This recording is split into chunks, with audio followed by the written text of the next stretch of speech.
जिल्ह्यामध्ये पेरणीला वेग आलेला आहे. अशाच प्रकारे लोहा तालुक्यातील येळी या हातनी या शिवारामध्ये सध्या पेरणी करताना शेतकरी पेरत आहेत.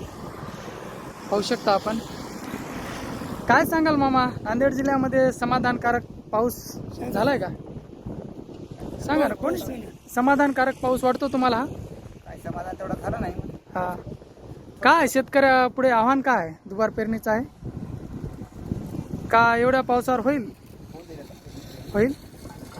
कशा आहेत पेरणी संदर्भात तुम्हाला बी बियाणे निवडताना काही बॅगाचं वगैरे प्रमाण? गेल्या वर्षी दुबार पेरणी झाली, काही बॅगा निघाल्या नाहीत, आमचा तसा काही परिणाम जाणवतो का?